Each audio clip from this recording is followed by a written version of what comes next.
Welcome to Burn the Ship, the podcast that helps entrepreneurs go all in on their business, and we introduce them to professionals that can help them do so. Today, we have a very special guest. Eric, how are you doing today?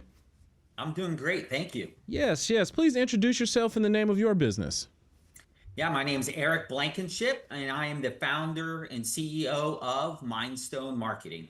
Awesome. We so look forward to learning more about your business. But before that, we want to learn a little bit more about your journey and how you got there. So if you don't mind, please share with us a little bit about your story, Eric. Yeah, great. I was born in Tampa, Florida, and I lived in Tampa all through, college. And then my goal, quite honestly, originally was to be an architect. I wanted to design sports facilities, arenas, stadiums, golf courses, baseball stadiums, all those things. I pivoted and I moved over to business and marketing. And I didn't pivot too far from what my interest was, and that was sports. Mm-hmm. My first job was with the Tampa Bay Lightning, and I was with them for about 5 years, all in marketing. And it was great. I was in my hometown. I had my dream job, so to speak, working for a hockey team, brand new arena. It was fantastic. But I learned pretty quickly, at least in sports, if you want to grow and grow faster, you need to be willing to move. Mm-hmm. And it took me a little bit to accept that, but I finally did.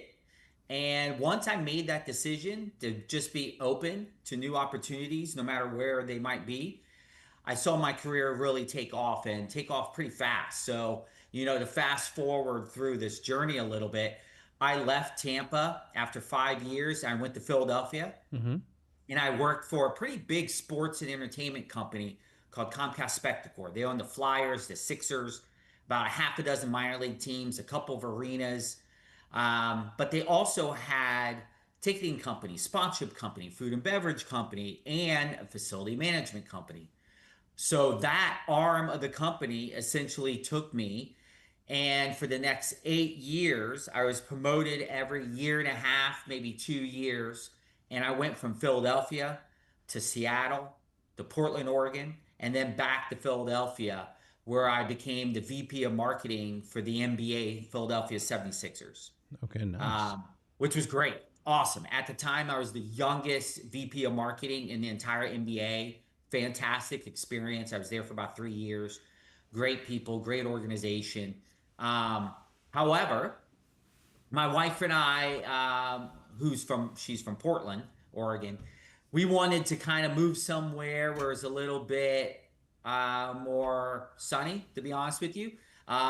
She didn't like the weather as much, and we wanted to be a little bit closer to family. So we moved back to Tampa, Florida. Um, as with many things, timing is everything. I wanted to be back with the Tampa Bay Lightning, but there wasn't an opportunity available.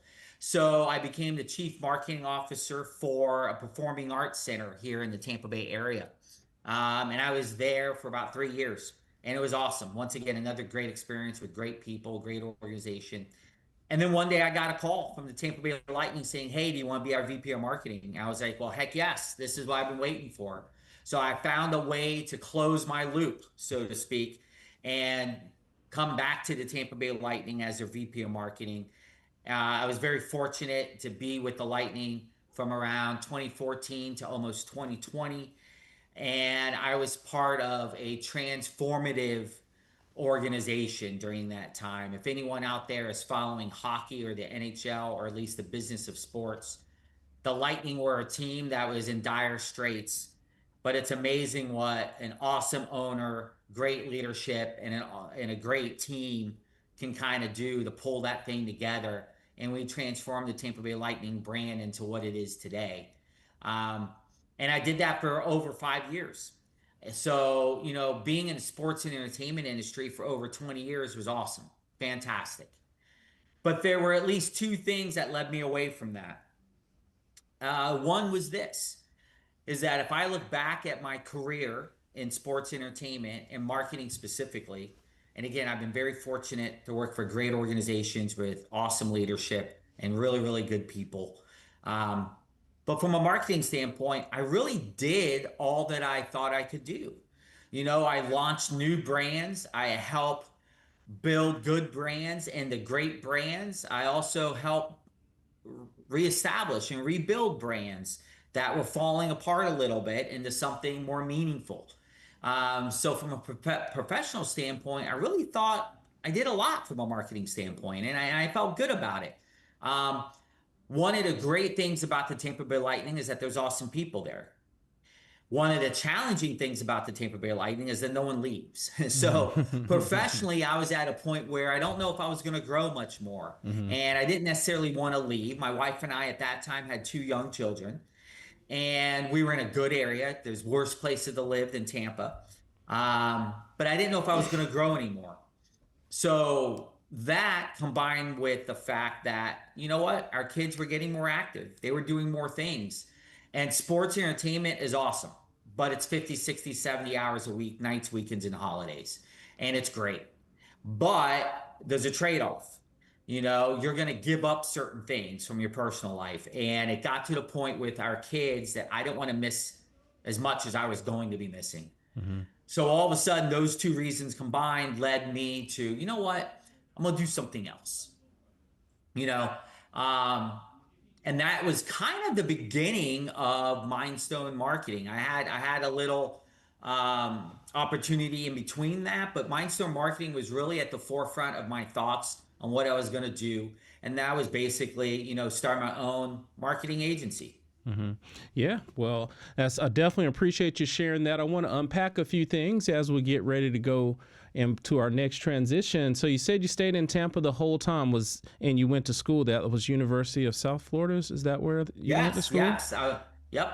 Okay, and when you went there, I want to start at the origin. So you said you wanted to build sports arenas and stay in that sporting segment.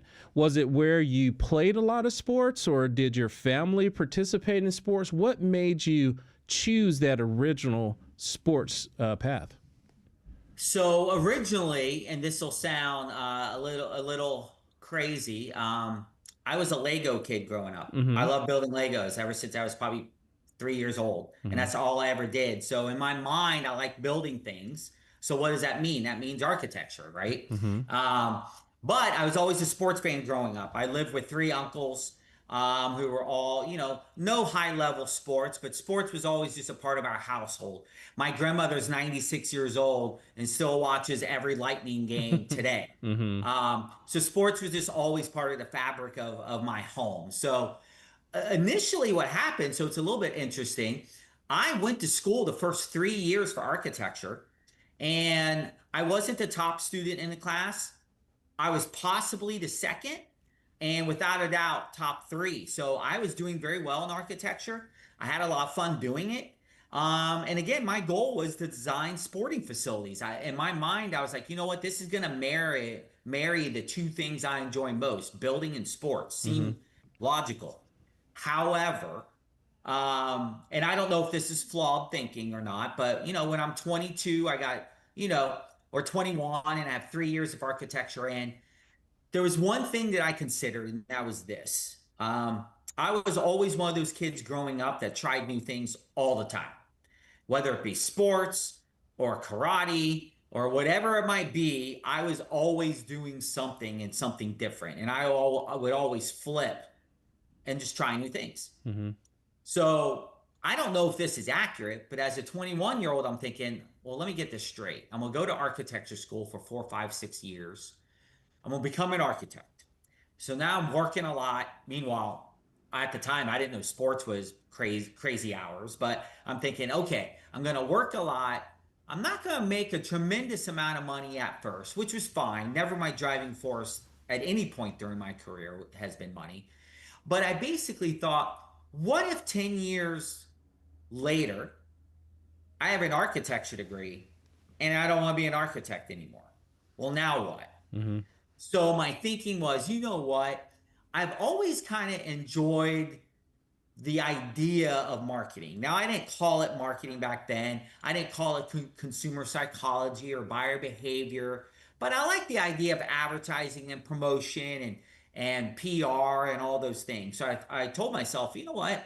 If I get a marketing degree, in theory, I can do anything because every company has marketing, whether they define it that way or not. They have advertising, PR, sales, promotion, digital media, social media. So I figured, you know what? It's a very elastic degree and it'll give me some runway later in life to do anything for anyone. That was my thinking anyway. Yeah, that makes a lot of sense. It's giving you the ability to pivot and do some other things. And I want to talk about a couple of those experiences that you shared. Now, you said you were able to get up pretty high in that Philadelphia market, and you got up pretty high in the Tampa Bay market. Do you mind sharing with us what was your favorite experience when it came to a player, whatever that player was? I know you had to do marketing for them. What was your favorite experience either in Philadelphia or Tampa, one that sticks out the most? Yeah, it's funny. I literally just brought this up maybe a week or two ago because it does stick. So when I was at the Tampa Bay Lightning the second time, the Mm-hmm. most recent time, Mm-hmm. we had a goalie on our team named Ben Bishop. Big guy. I mean, he was 6'7" without skates. This guy was a giant. Mm-hmm. But he was a great guy, and this story will tell you why. We were opening a new retail merchandise store in the local mall, and it was right around the holidays. And obviously, we're trying to get as many people there as possible, and we want them to buy stuff. I mean, that's what we do, right? Mm-hmm. Um, so we thought about let's have one of our players do an autograph signing. That will get people there, and then they'll buy stuff, and then everyone wins. So, and most people in sports will know this. When you ask players to do certain things, some players are yes, no problem, not at all, no problem at all. Some players are absolutely not, and then other players are kind of somewhere in the middle. They'll do it, they don't want to, right? And look, players are people, right? So it's no different than any of us wanting to do something we like versus something we don't like, right? Mm-hmm. So I get that.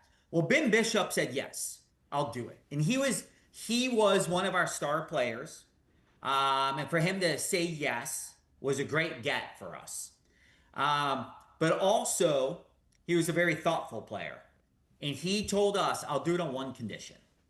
That condition is I want everyone that comes for my autograph to bring an unwrapped gift for Toys for Tots. So for him to have that type of wherewithal to think beyond himself, it wasn't necessarily when is it, how long is it going to take, what do I have to do, is it just autographs or is it just pictures, is it both? His first thought was, let's get a toy for the kids. Mm-hmm. So that's part one of the story of why this memory stands out. So we get there, we get to the mall, and he's there, and he's very pleasant. Again, great guy to begin with. And the line is literally wrapping through the mall, down the corridor, outside the doors, down the sidewalk, around the main building. So I'm trying to paint a picture for you Mm-hmm. that we put a time limit, I believe, of either, it might have just been 1 hour because we didn't know how many people we'd get. But I believe it was just 1 hour. There's a possibility it could have been 2, but that seems unlikely. This line was ridiculous. And everyone had a toy, right? And the people that came that didn't have toys went and bought a toy so they could get in line. Mm-hmm. So Ben Bishop signed all these autographs. He took pictures with people. And he actually interacted and talked to people, which you don't always get all of these things, right? You're happy to get one. You're thrilled to get two. And in some cases, you're shocked if you get all three of those, a picture, an autograph, and some type of meaningful interaction, right? Well, Ben Bishop did all of those. And you know what? This is his day off. I think his fiance was with him, and she's waiting. Mm-hmm. And we get through the first hour, and the line doesn't look like it's any shorter than when we started. We talk to him and say, look, we can cut this off. You don't need to do all this. He goes, as long as they have a toy, I'll keep doing it. And we continued to go through that line for probably 3 hours and collected a truckload of toys. And it was all because Ben Bishop said yes. And it's all because Ben Bishop was thoughtful. It was all because Ben Bishop was willing to do something for someone else and not really take into account himself, or in this case, his wife too, who was waiting, or his fiance. Yeah. So that's one story that stands out, among all the different interactions I've had with players over 20 plus years. Yeah, thank you so much for sharing that. That's a magnificent story. And, as you're out in that particular business, like you said, players can be different because they are at the top of that level and, they're at a different type of status. But you had a great opportunity with Ben in that particular scenario. So now let's just jump back into the story. So it's your second go round at Tampa Bay. You done made it up high, got your dream job, then completed that loop. The kids are getting ready to go, and then things started to change in your mind from the corporate status to a little bit more of the entrepreneurial type spirit. Now, Eric, was there an event that happened that made you say, you know what, I'm going to burn the ship and go all in on my own business? Yes, and it's going to be, I think the answer is going to be something that might have affected, probably affected everyone in some way, shape, or form. So when I was thinking about leaving the Lightning, and look, timing is everything. I was very fortunate. I was recruited away from the Lightning. I never thought I would leave, but someone in the community presented me a really good opportunity for a very prolific brand in the market. To be honest, the compensation was significantly better. The hours were significantly better. And it was an opportunity to kind of still do marketing, do it at a very high level, but also build something. So I took it. And, instantly, personally and professionally, my life changed. And it's kind of what I would thought. I got back some of my life, and that mattered. And then COVID hits, changes the world. And it's something that, is unavoidable. Somehow, some way, you were dealing with COVID on some level. And in the sports, entertainment, live events industry, which I was still part of that industry to some degree or another, we shut down and everything shut down. And as you recall, there was no end in sight. It's not like we all said, oh, we'll be back in 30 days. We'll be back in 2 months. It was like, we don't know when we'll be back. Mm-hmm. So that was at a time when things were going bananas. The world is changing. Everything's shutting down. The sports, entertainment, live event world is done. It's toast right now. And then I'm like, okay, what am I going to do now? And then I had an epiphany. Sounds like it's way bigger than what it is, but something clicked. And I said, you know what? If I'm thinking logically about the situation, if you're a business, you pretty much have 2 choices during COVID. You either shut down forever or you're coming back. So in my mind, I'm like, okay, if you're choosing shut down forever, then there's not much I can do for you. But if you're choosing you're going to come back, then why not use this opportunity to really take a look at your business? Almost like a marketing audit. I didn't call it that, but let's take a look at your business. What do you do well? What don't you do well? What don't you do at all? And what can we do to build a strategic plan and a corresponding budget so that when the doors open, we can hit the ground running, right? So you can have a step or 2 or 3 on your competition that just sat back and did nothing during that time. So I had this idea that, you know what, I don't need 30 clients to say that's a great idea, let's do it. I figured out the math and I'm like, I need 3 to 5. If I can get 3 to 5 businesses to think that way, then I might have something. So that was it. I mean, it wasn't anything other than, COVID forced my hand. I mean, I have no delusions of grandeur here because I fully appreciate and are amazed at times when I hear or see people that leave a really good job that's consistent, that's safe, that comps well, that they're happy at, and they up and leave it all to go try something completely new and different on their own. I mean, that's amazing. Mm-hmm. I didn't do that. COVID forced my hand and I just decided, you know what? what can I do to capitalize on the situation? And I kind of guessed right. There were businesses that were willing to take a look at what they do and how they do it. And let's plan more strategically for when the doors open. Yeah. So the elements of the earth have come together and now you have started your new business. Go ahead and tell us all about what you do, how you're helping people out there, and who's that ideal person you would love to get in contact with.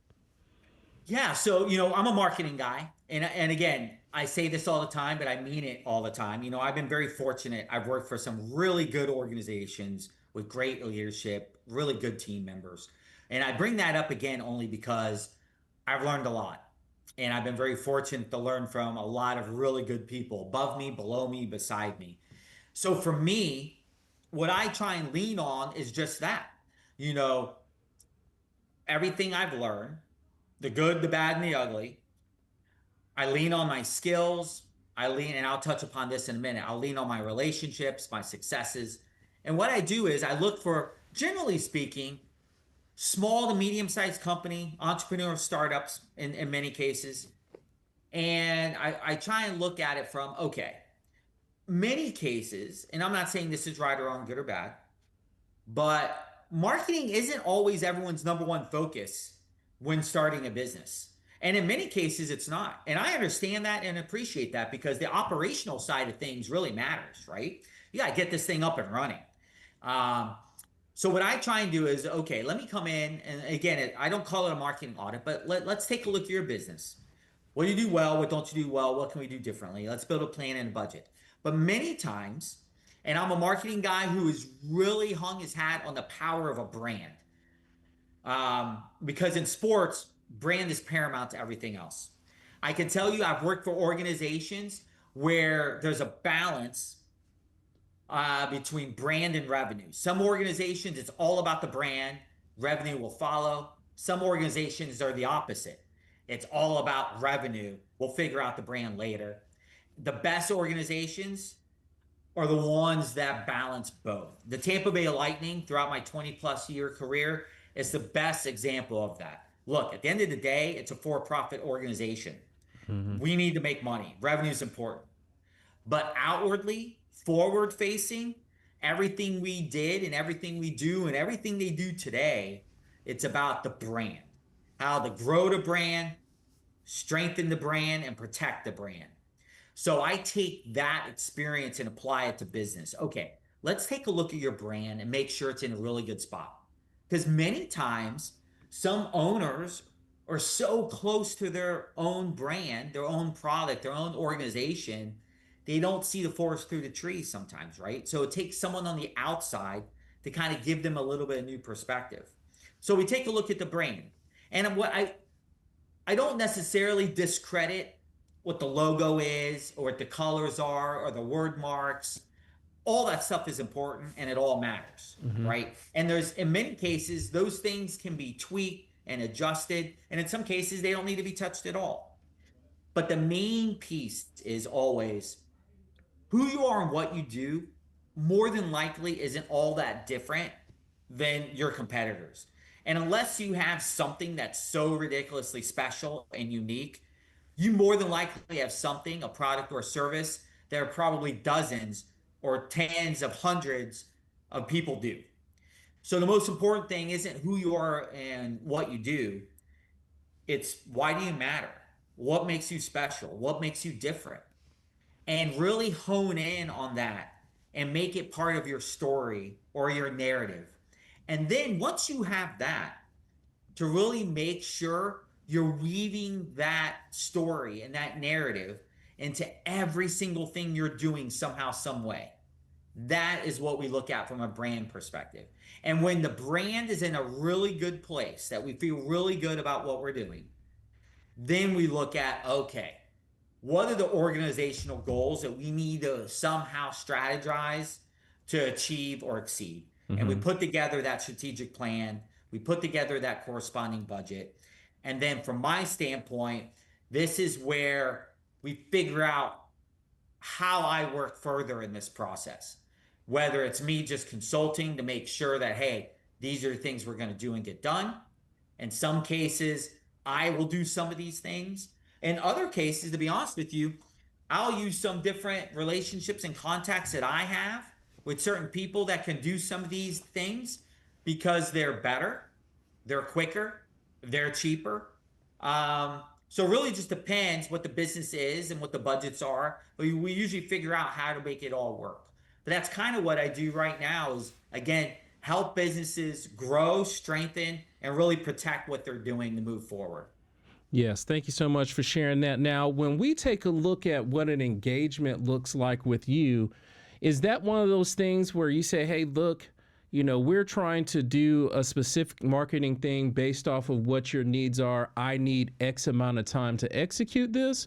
Or what type of time frame do you set the expectations for when it comes to an engagement with you? So that's a great question. This is where being almost like a one-man consulting team, where I have different people I bring into the equation as needed. This is where I can be really flexible, more so than larger agencies.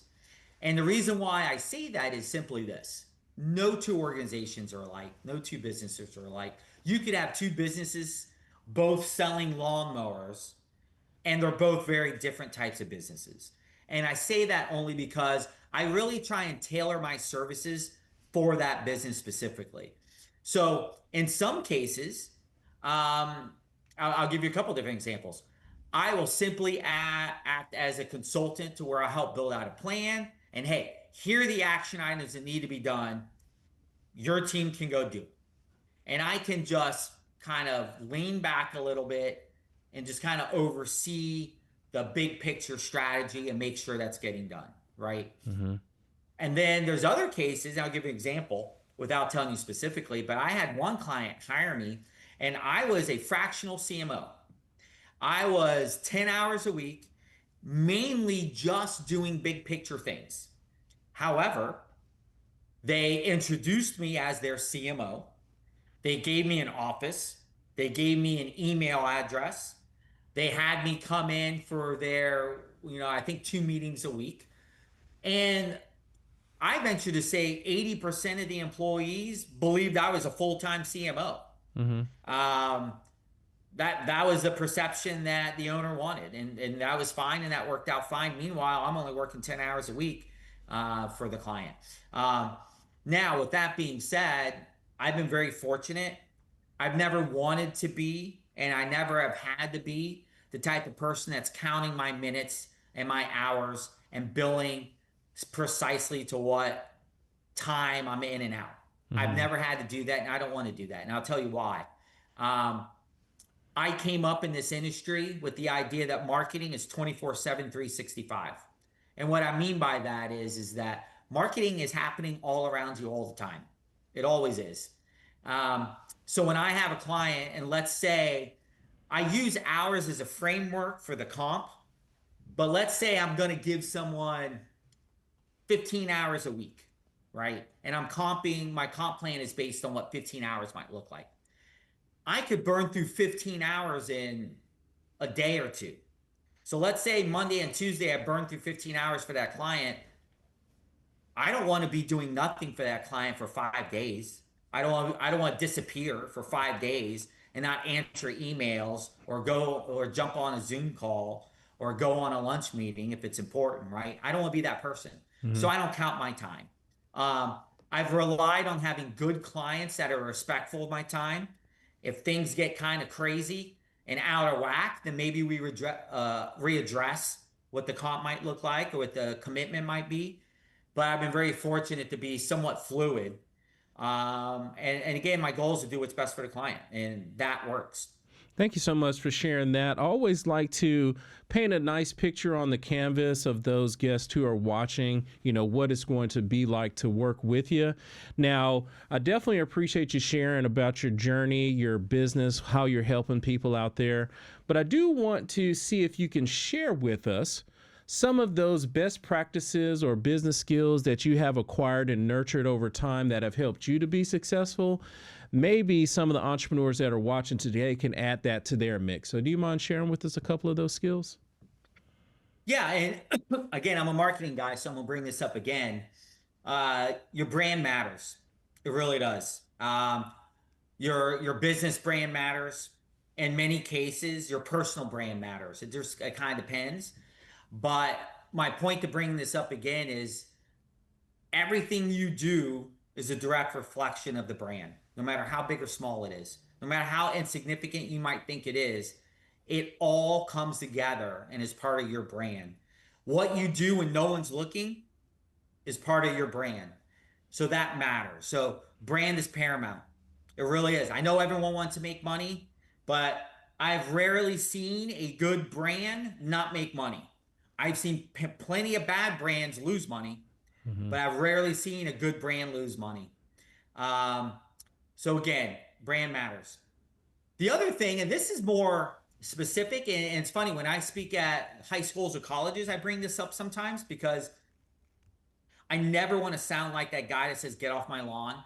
I don't feel as though I'm an old guy by any stretch, but today's generation is a little bit different.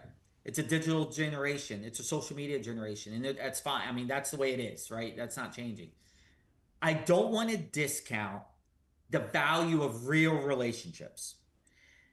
Contacts are one thing.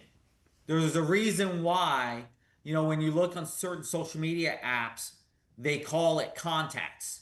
They don't call it relationships because those aren't relationships. They're contacts. And anyone can have a contact, but not everyone can have a relationship. So don't discount real relationships, right? Always seek out new relationships. You never know when a relationship is going to help you. It could be today, it could be tomorrow, next week, next month, next year. You never know, right? Also, don't discount the value of a good relationship turning into a great relationship. Nurture relationships. If you find someone that you think is good, make that relationship better. Relationships matter. And in the world of AI, where the idea of being able to do anything and everything without human interaction, I think the idea of a relationship is going to be even more valuable than ever before because fewer people are going to have them and fewer relationships are going to be real relationships. So, those are kind of the two things that I would kind of lean on quite a bit. Thank you so much for sharing those skills. They're very vital, especially with the way that people are growing up now, not communicating like we used to. We joke around and say we used to have to pick up the phone or go shake someone's head. Now, most people just text or type. So, having real relationships could be the key to help you in the future. So thank you so much for sharing that. And thank you so much for sharing about, your journey, the business, those skills. But now I want to take a little time and talk about Eric. Let's just say that the business continues to go well. You're just adding clients.